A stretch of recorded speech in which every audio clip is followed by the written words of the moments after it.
Assalamualaikum warahmatullahi wabarakatuh. Perkenalkan, nama saya Nur Fitra Samsir dengan NIM 240404502044.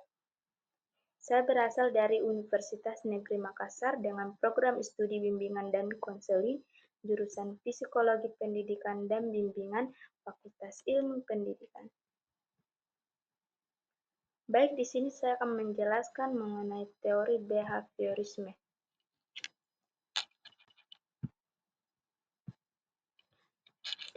Teori behaviorisme adalah salah satu teori belajar yang paling tua dan paling berpengaruh.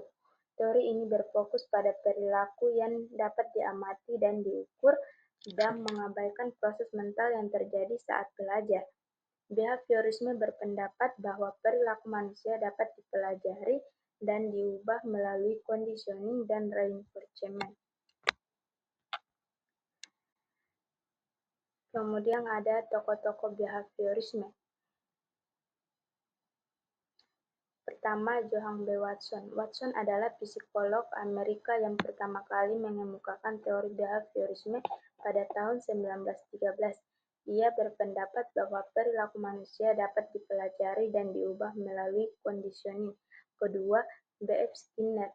Skinner adalah psikolog Amerika yang mengembangkan teori operant conditioning. Ia berpendapat bahwa perilaku manusia dapat dipelajari dan diubah melalui pemberian reinforcement. Ketiga ada Edward Thorndike. Thorndike adalah psikolog Amerika yang mengemukakan teori law of effect. Ia berpendapat bahwa perilaku manusia dapat dipelajari dan diubah melalui pemberian reinforcement. Kemudian ada prinsip-prinsip behaviorisme. Beberapa prinsip yang mendasari teori behaviorisme adalah perilaku dapat dipelajari dan diubah. Behaviorisme berpendapat bahwa perilaku manusia dapat dipelajari dan diubah melalui conditioning dan reinforcement. Kedua, perilaku dapat diamati dan diukur. Behaviorisme berpendapat bahwa perilaku manusia dapat diamati dan diukur secara objektif. Ketiga, perilaku dipengaruhi oleh lingkungan. Behaviorisme berpendapat bahwa perilaku manusia dipengaruhi oleh lingkungan sekitar. Terakhir, perilaku dapat diprediksi. Behaviorisme berpendapat bahwa perilaku manusia dapat diprediksi berdasarkan conditioning dan reinforcement yang diberikan. Kemudian ada conditioning. Conditioning adalah proses pembelajaran yang terjadi ketika perilaku manusia dipengaruhi oleh stimulus dan respon. Terdapat dua jenis conditioning, yaitu conditioning klasik. Conditioning klasik adalah proses pembelajaran yang terjadi ketika perilaku manusia dipengaruhi oleh stimulus yang tidak terkait dengan respon. Kedua, conditioning operant. Conditioning operant adalah proses pembelajaran yang terjadi ketika perilaku manusia dipengaruhi oleh stimulus yang terkait dengan respon. Kemudian, reinforcement. Reinforcement adalah pemberian stimulus yang meningkatkan kemungkinan terjadinya perilaku tertentu. Terdapat dua jenis reinforcement, yaitu reinforcement positif. Reinforcement positif adalah pemberian stimulus yang meningkatkan kemungkinan terjadinya perilaku tertentu, seperti pemberian hadiah atau pujian. Terakhir, reinforcement negatif. Reinforcement negatif adalah pemberian stimulus yang menghilangkan atau mengurangi kemungkinan terjadinya perilaku tertentu seperti penghapusan hukuman atau pengurangan stres. Kemudian kekurangan dan kelebihan behaviorisme. Kekurangan: mengabaikan proses mental yang terjadi saat belajar, tidak dapat menjelaskan perilaku yang kompleks, tidak mempertimbangkan peran motivasi dan emosi dalam proses belajar, tidak dapat menjelaskan perilaku yang tidak dapat diamati.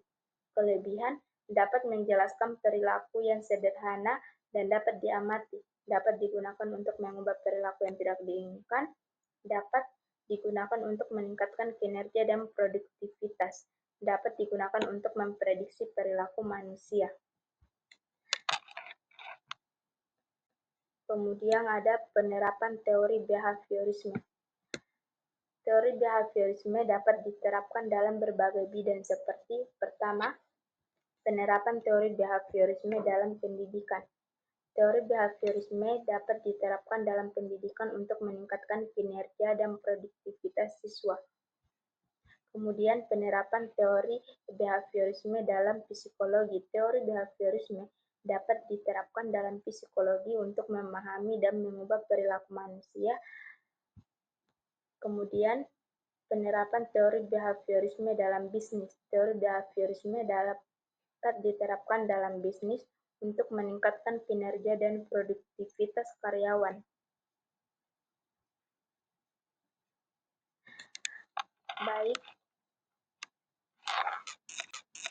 kemudian saya akan menjelaskan mengenai tujuan dan unsur-unsur dinamis pembelajaran.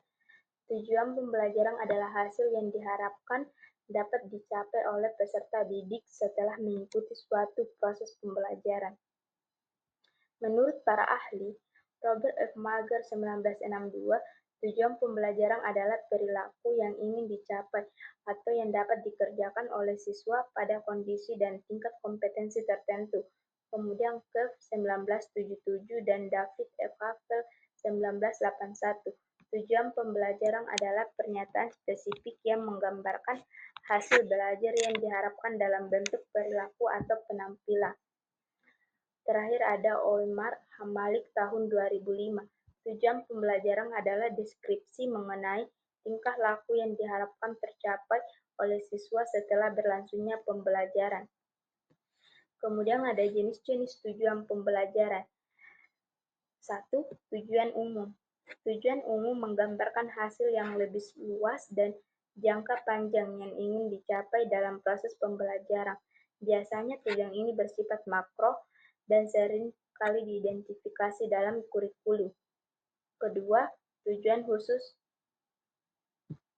Tujuan khusus adalah hasil yang lebih spesifik yang dapat dicapai dalam satu sesi pembelajaran atau unit pembelajaran tertentu.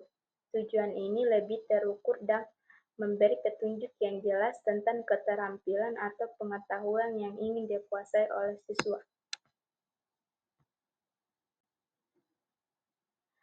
Unsur-unsur dinamis yang mempengaruhi efektivitas pembelajaran. Efektivitas pembelajaran dipengaruhi oleh berbagai unsur dinamis yang saling berintegrasi. Memahami unsur-unsur ini sangat penting bagi pengajaran untuk menciptakan lingkungan belajar yang optimal. Ada penjelasan lebih mendalam mengenai unsur-unsur dinamis yang mempengaruhi efektivitas pembelajaran. Pertama, peserta didik. Peserta didik adalah pusat dari proses pembelajaran karakteristik individu siswa, seperti motivasi. Siswa yang termotivasi cenderung lebih aktif dalam proses belajar. Motivasi dapat dari berbagai sumber, termasuk dorongan minat pribadi dan penghargaan atau pengakuan. Kedua, pengajar. Pengajar berperan penting dalam menentukan efektivitas pembelajaran. Ada beberapa faktor yang perlu dipertimbangkan. Pertama, kualitas pengajaran, penguasaan materi, keterampilan komunikasi, dan kemampuan untuk menjelaskan konsep dengan jelas sangat penting. Pengajar yang mampu menjelaskan dengan baik dapat membantu siswa memahami materi dengan lebih baik. Kemudian, pendekatan pembelajaran. Metode pengajaran yang digunakan seperti pembelajaran berbasis proyek, diskusi kelompok, atau pembelajaran berbasis masalah dapat mempengaruhi keterlibatan siswa. Pendekatan yang bervariasi dapat menarik minat siswa dan meningkatkan partisipasi mereka. Ketiga, materi pembelajaran. Materi yang diajarkan harus relevan dan sesuai dengan kebutuhan siswa. Keempat, ada lingkungan pembelajaran.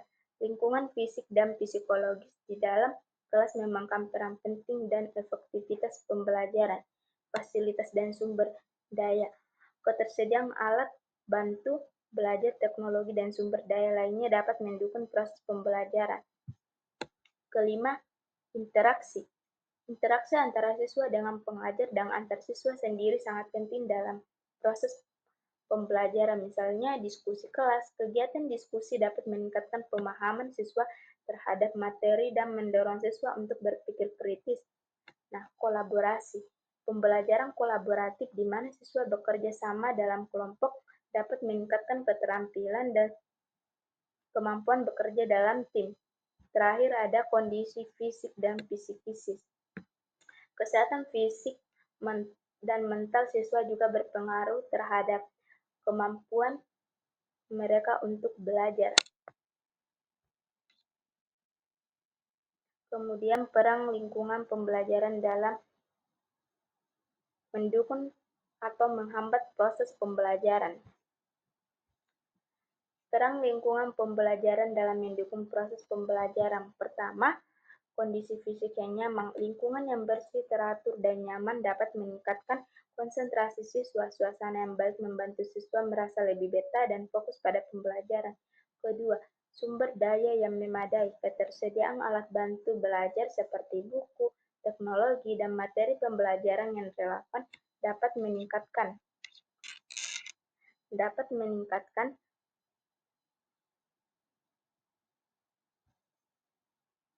efektivitas pembelajaran. Lingkungan yang dilengkapi dengan sumber daya yang memadai memungkinkan siswa untuk belajar dengan lebih baik. Ketiga, suasana yang positif. Lingkungan yang interaksi sosial yang baik antara siswa dan pengajar dapat meningkatkan motivasi dan keterlibatan siswa. Hubungan yang baik antara siswa dan pengajar menciptakan suasana belajar yang kondusif. Keempat, fasilitas yang mendukung.